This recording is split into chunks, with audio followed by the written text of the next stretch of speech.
Welcome to the Wild and Free with Anna Love podcast. I am your host, Anna Love. Wild and Free was born to inspire women to release old patterns that have kept them from living their best life.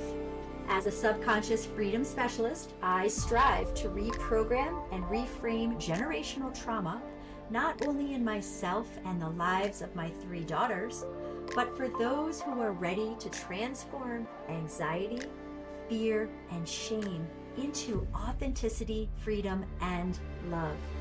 Whether you are 20 years old or 70 years young, buckle up for raw and honest explorations in doing the work necessary so that you may shine your brightest light from your heart and onto the lives of others. Today is our very first episode of Wild and Free with Anna Love. It's important to start at the beginning. Now, the title of this first show is obviously Good Girls Gone Wild. So, who are these good girls? And what does good even mean?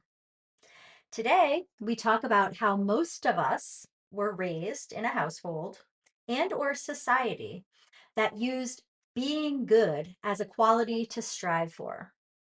When we live our life according to the good girl rule, we lock ourselves in a cage. Metaphorically, of course. And what does a caged girl need? To go wild. Now let's back this up.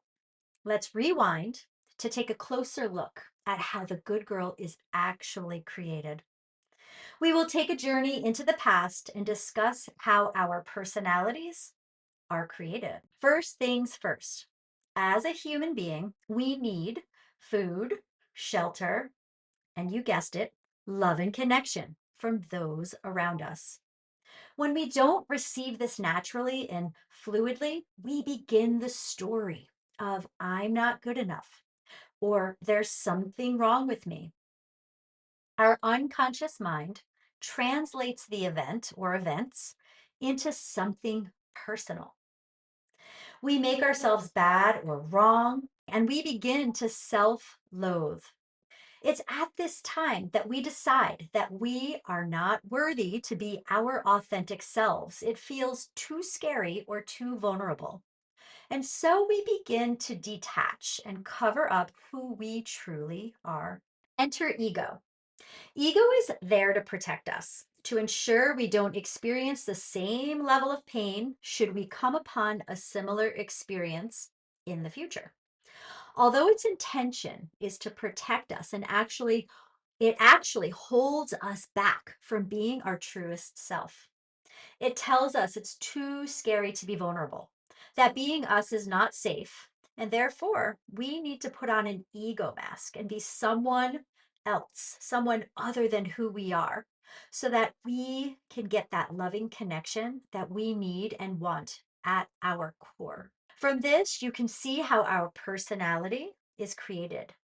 In fact, we have multiple personalities called mini minds, which are all the versions of us that we have created by the ego and for the ego.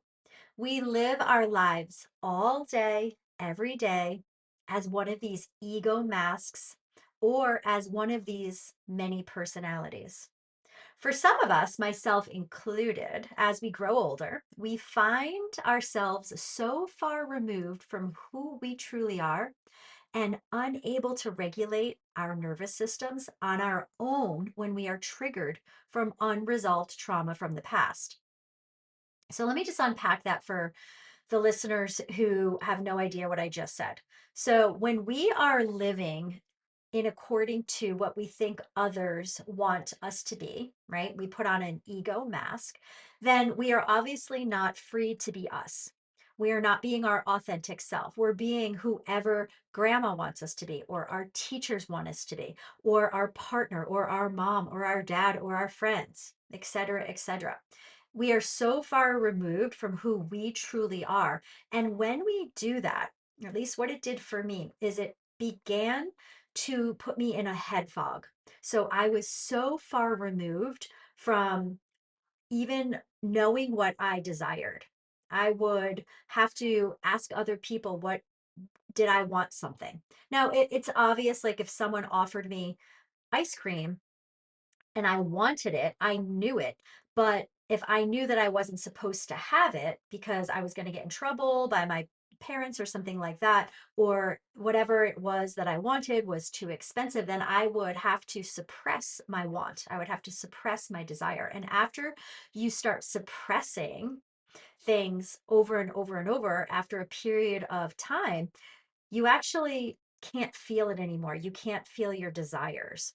And our nervous system is there to sort of, it's there to be like, I guess, not an alarm system, but um, like a regulation, like a thermostat. So your nervous system is there. And when it's there to kind of tell you and give you warnings like this is danger or this is something that feels good.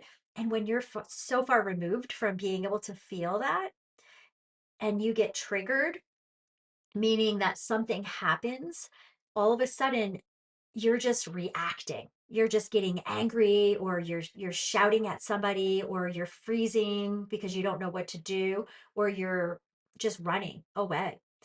This is where the good girl gone wild comes in, right? Enter good girl gone wild.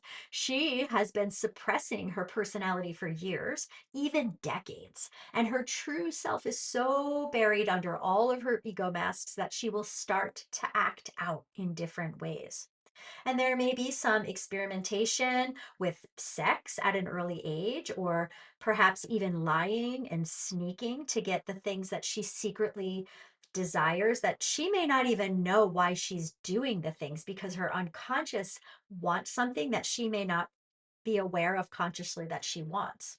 So she may start acting out in ways where she starts using substances and drinking or smoking or doing drugs at a very young age, or maybe it's not even young. Maybe it's well into the time that they, legally can smoke or legally can have a cocktail, but they're abusing it or they're overdoing it because they don't have that thermometer to regulate. They're not even sure on a conscious level why they feel the need to be drawn to these substances.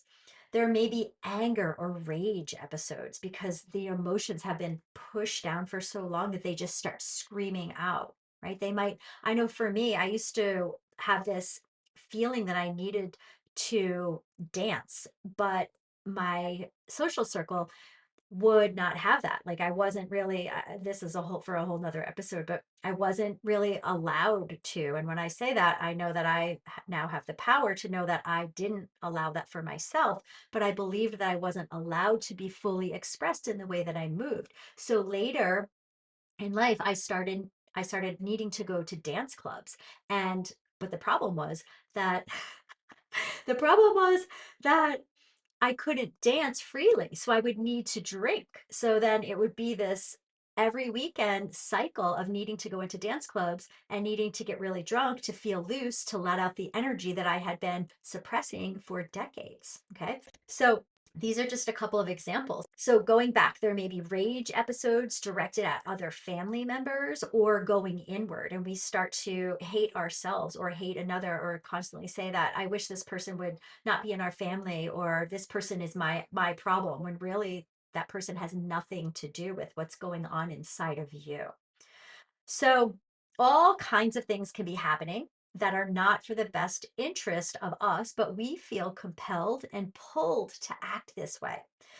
These are called self-sabotaging patterns and habits, which we will go into more of this in another episode because this is my favorite topic to talk about.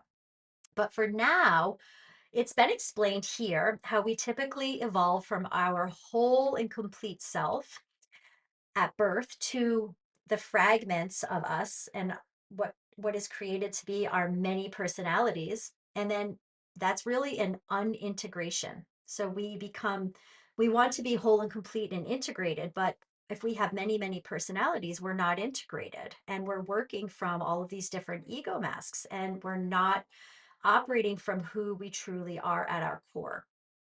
We also went into how we are taught and raised to be good girls and the reason why good girls go wild. And something I didn't talk about that I'd like to say here is that the word good is so abstract, and we're taught to be good girls, but no one really says what a good girl means. Like, what does that actually mean? And depending on the family you were raised in, or the school that you've gone to, or, the grandparents that you were raised by, something along these lines, whatever their version of good is what you learned. So whether it's don't get muddy because I just put you in a pretty dress and good girls don't play in the mud, or good girls don't get muddy, right? That could be something. Or good girls chew with their mouth closed. Or for me, it was good girls don't act out, right? Good girls stay in the box. Good girls stay quiet. Good girls learn how to do what you're told and not push back.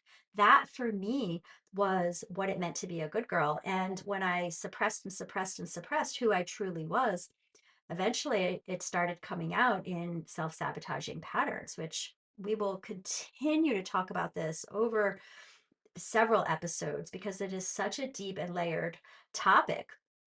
And it's my passion and my pleasure to serve you with this information. And in future episodes to come, we will unpack the various ways that we self sabotage and abandon our true self. For now, know that I care deeply about you and your well being and love you. See you next episode. Well, thank you so much for tuning into Wild and Free with Anna Love and being a part of this magical journey with me.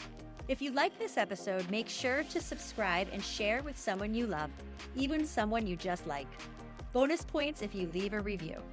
Show notes below gives you everything that you'll need to know, and I'll see you next time. So long for now.